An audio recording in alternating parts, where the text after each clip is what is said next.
Estamos de regresso às 14h51 para ser mais precisa. Mais uma vez vou recordar o número de telefone aí para casa para o qual deve ligar para se inscrever e poder esclarecer todas as suas questões relacionadas com a especialidade que, tenho dito desde o início do programa, está reservada para hoje, pediatria. O número de telefone é o 22-508-3297, mas também tem à sua disposição o endereço de e-mail consultório@portocanal.pt. Portanto, pode fazer aqui a sua questão por telefone, mas também enviar a sua dúvida por escrito. Mais uma vez, 22-508-3297 ou endereço de e-mail consultório@portocanal.pt. Vamos então falar do regresso às aulas e, acima de tudo, das rotinas, horários de estudo, atividades extracurriculares, refeições, horas de sono. São vários os tópicos que vamos desenvolver. Vamos tentar ter tempo para desenvolver todos estes pontos muito importantes nesta altura da nossa vida, acima de tudo, na altura da vida dos nossos pequeninos. Está connosco o Dr. Vasco Carvalho, médico pediatra no grupo Trofa Saúde,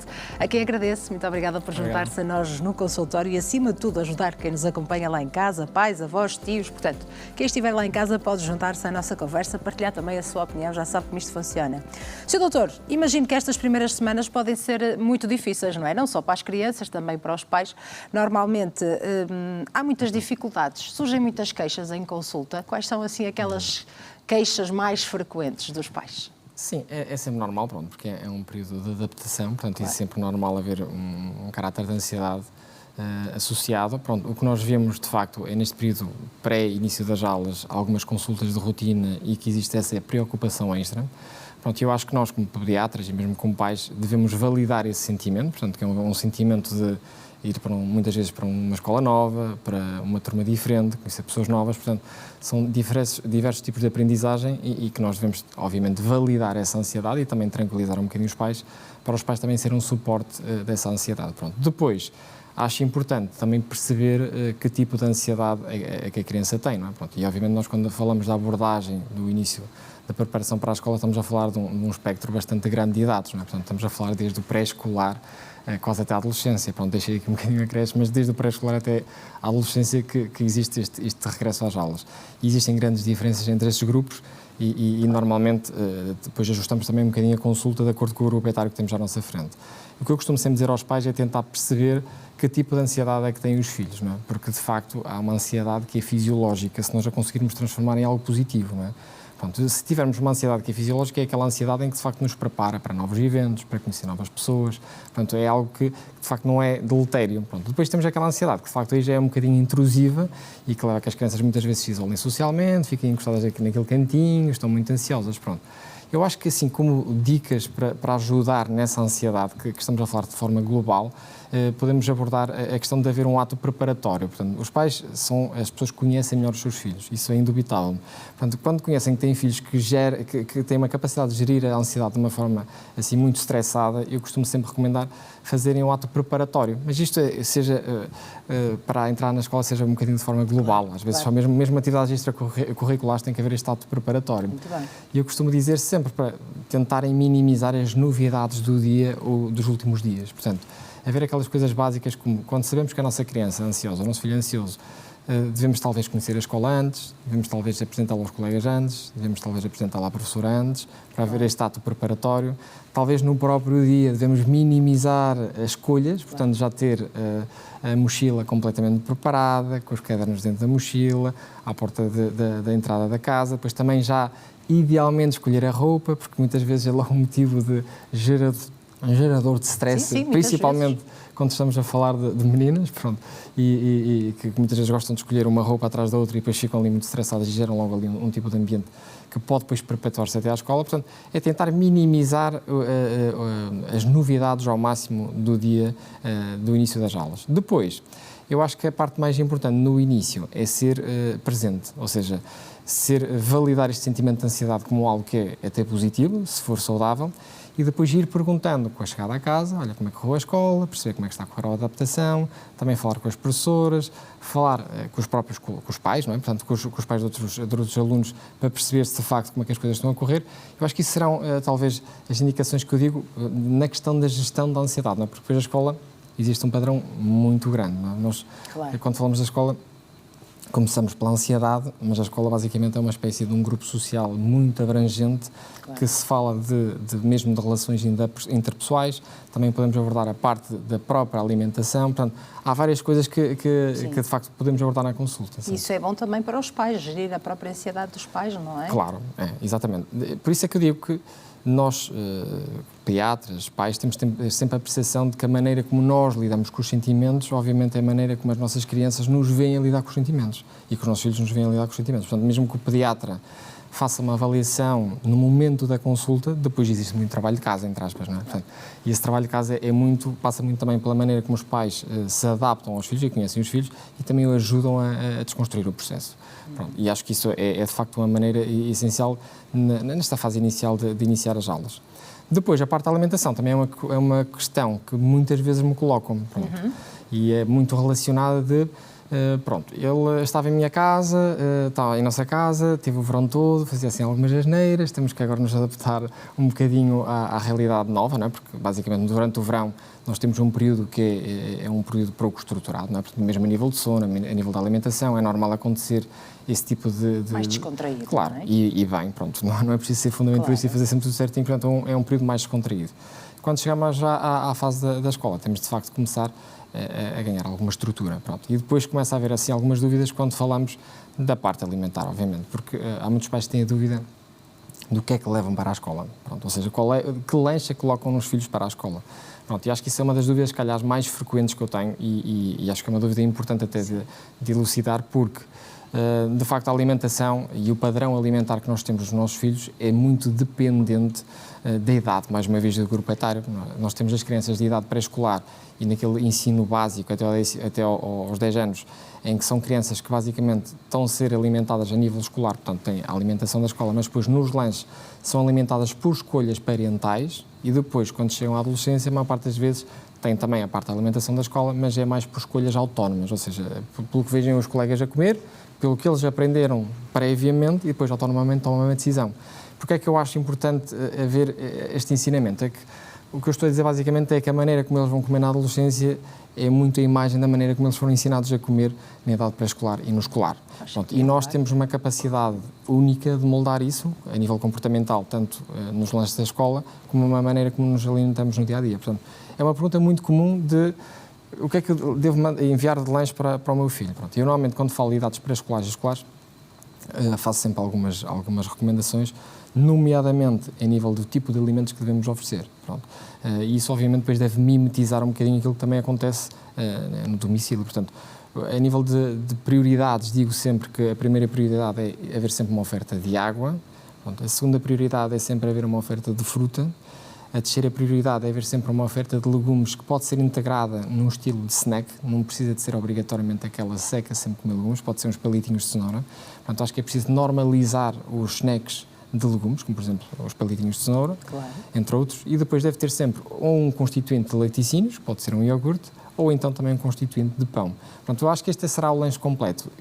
Se reparar, eu deixei quase um bocadinho provocatoriamente de fora qualquer processado. Portanto, que eu acho que isso é aquilo que basicamente nós temos mesmo... Acho que nesta altura já aprendemos todos. Isso, não é? Portanto, é tentar, e isto é o mais simples de explicar, se nós normalizamos o processo de comer um alimento processado, nomeadamente bolachas, de abrir um pacote e alimentar-se, mesmo que sejam aquelas bolachas completamente diferenciadas à idade pediátrica, nós estamos a validar que diariamente se pode comer alimentos processados, que é um tipo de comportamento que se vai, obviamente, perpetuar depois na adolescência.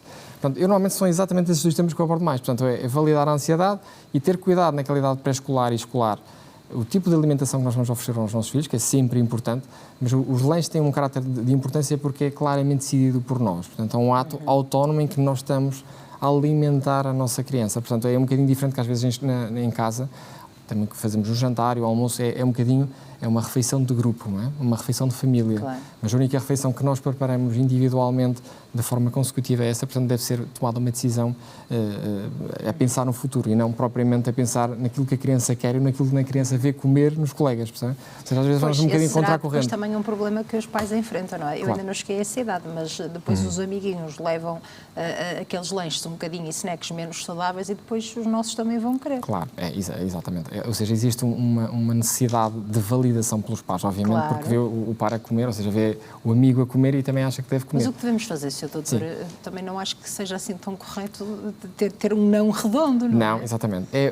Normalmente, eu sou muito...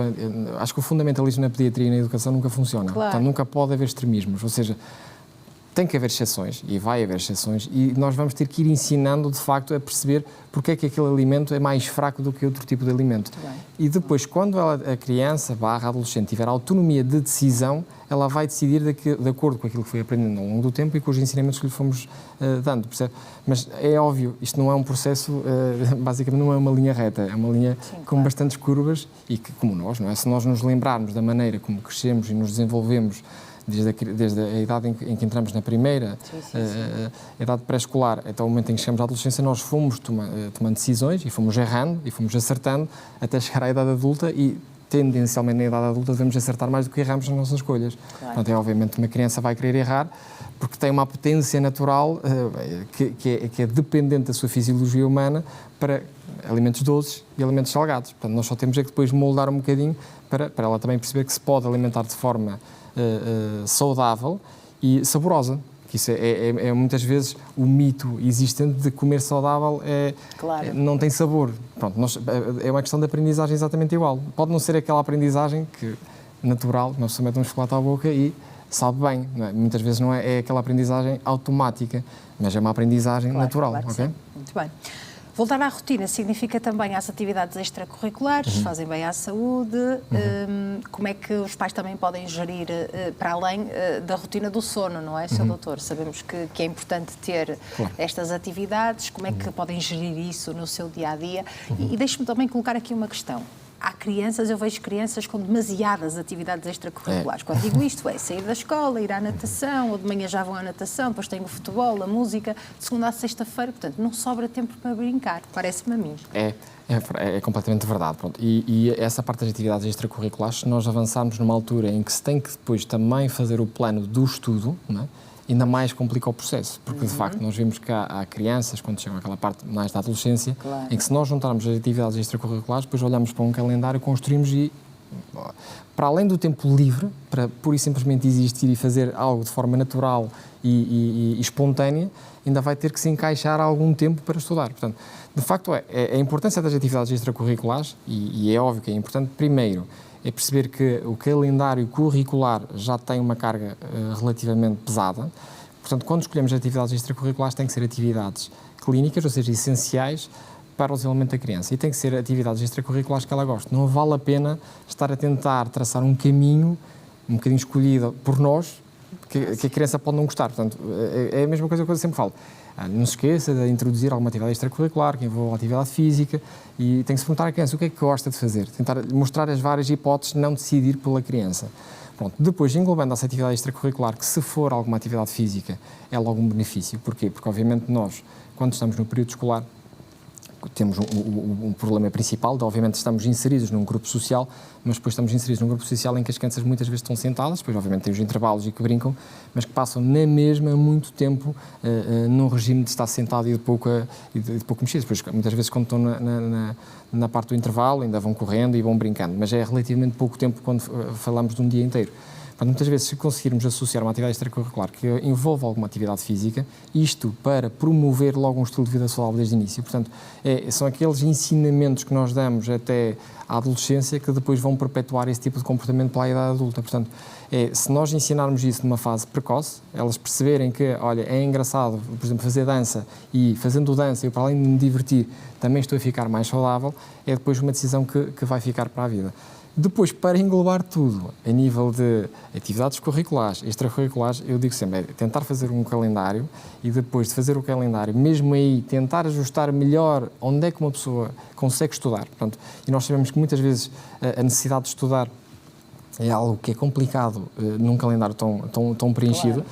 Portanto, muitas das vezes é tentar que os dias mais fáceis, mais libertos em atividades extracurriculares e sem ter aulas tão prolongadas, que se coloque ali um plano de estudo um bocadinho mais alargado, portanto, porque no dia-a-dia, muitas vezes o que eu sinto nos pais é um bocadinho em cima do joelho, porque não há outra hipótese. Por mais que eles queiram, não conseguem, o tempo não estica, não é? Portanto, eles basicamente dizem, olha, os trabalhos de casa têm que ser feitos neste bocadinho, porque não havia outra hipótese mesmo. Pronto, e isso obviamente tem que se validar, não é? Porque de facto o tempo não é eterno. Pronto, mas depois, quando temos de facto dias que conseguimos ajustar o tipo de atividades que se faz, acho aí muito importante começar pela disciplina de nível intermédio, ou seja, nem aquela que ele detesta, nem aquela que ele gosta muito, e depois evoluir logo a seguir àquela intermédia. É um bocadinho, como eu costumo dizer, para aquecer os motores, ou seja, para ficar um bocadinho já ambientado. Depois, ir para a disciplina mais difícil logo e depois acabar com a mais fácil, ou seja, ficar assim com a mais difícil no nível intermédio. Pronto, eu acho que isso, a nível de estudo, é sempre uma recomendação que eu dou para olharem para um calendário e aceitarem que vai haver dias em que vai ser um bocadinho em cima do joelho, infelizmente, até porque depois nós estamos a falar da dinâmica da escola, que depois é associada à dinâmica da família, não é? E que muitas vezes os pais também têm, basicamente, dinâmicas completamente contraditórias à escola, portanto, chegam a casa a uma hora e, por mais que tentem, não conseguem chegar mais cedo, portanto, e muitas vezes as crianças não é que não devam ter autonomia a fazer os trabalhos de casa, elas devem ter autonomia e nós devemos procurar isso, mas muitas vezes precisam de uma validação. Claro, eu lembro-me, de ajuda, sim. Exatamente, de ajuda. Eu lembro-me, às vezes, comentários de mães que me dizem assim: o meu filho faz os trabalhos de casa completamente sozinho, mas só precisa que eu esteja ali. Mas ele faz completamente sozinho. Portanto, ele só precisa da presença física do pai ou da mãe. Mas, por isso, às vezes, também é um bocado complicado, porque, lá está, aí entra a dinâmica da família, também com a dinâmica da criança.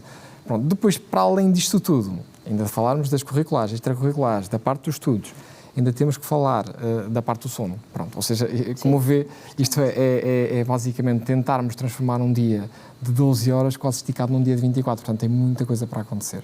Portanto, a nível de sono, é um bocadinho a continuação daquilo que tínhamos falado no início, que é, nós sabemos que o sono, da forma que falamos da alimentação, e mesmo a nível de atividades, sabemos que o sono desregula muito no verão e que depois vai regulando com o início das aulas, é normal. Portanto, é normal haver esse tipo de diferencial e mesmo é normal as famílias aproveitarem no verão e bem para chegarem a casa, estarem com os filhos, claro, terem aquela vida social que se calhar no dia-a-dia não conseguem ter. Acho isso bem e até deve ser promovido. Quando se começa a chegar perto do horário da escola, digo sempre, uma semaninha, 2 semaninhas antes começam a reduzir o horário de deitar. Portanto, há crianças que mantêm o calendário, há crianças que mantêm mesmo o padrão de sono, mas as que não mantêm, começar a andar um bocadinho para trás, deitar um bocadinho mais cedo e tentar ajustar para a criança chegar à altura do acordar da escola, não é? Portanto, depois isso também é muito dependente onde vive a criança, onde a escola que ele está a estudar, para tentar pelo menos haver um registro de horas de sono suficientes. Relativamente, eu vi dessa parte da pergunta de horas de sono suficientes, isso é muito dependente da faixa etária, obviamente, mas eu digo sempre para apontar, portanto, e dependendo também da adolescência, portanto, nós sabemos que os adolescentes muitas vezes têm um adormecer mais tardio, mas se falarmos naquela idade pré-escolar e escolar inicial até aos 10, 12 anos, pelo menos eu aponto sempre para as 10 horas. Pronto, 10 a 12 horas seria mesmo o ideal. Depois, quando se começa a entrar perto da adolescência, já se nota muito que há ali um aproximar entre as 8 a 10 horas. Pronto, ainda para mais, porque na adolescência, e aí sim, acho que também deve haver uma interferência nossa, já começa a haver algum tipo de adereço perto da cama, nomeadamente o telemóvel. Claro. Portanto, já começa a ser mais difícil de controlar algum tipo de atitudes, porque se vê que muitas vezes o que eles fazem é até estão na cama, mas estão ali um bocadinho a mexer no telemóvel e depois só adormecem, às vezes até depois dos pais. Portanto, mas pelo menos tentar limitar esse uso completo de utensílios. Portanto, isso é um ensinamento que é exatamente como a alimentação e como a atividade física, portanto, é um ensinamento que vem de trás e as crianças e os adolescentes depois devem perceber que na altura de ir dormir ou perto de ir dormir não deve haver, obviamente, nenhum tipo de telemóvel para se distraírem. Sr. Doutor, vamos voltar à nossa conversa. Antes disso, fazer um curtíssimo intervalo e recordar lá para casa os contactos. 22508-3297 é um telefone que deve e pode marcar para se inscrever, partilhar connosco a sua opinião ou esclarecer a sua dúvida relacionada com a especialidade de pediatria, que aqui temos hoje em cima da mesa. Tem também à sua disposição o endereço de e-mail consultório@portocanal.pt. Até já!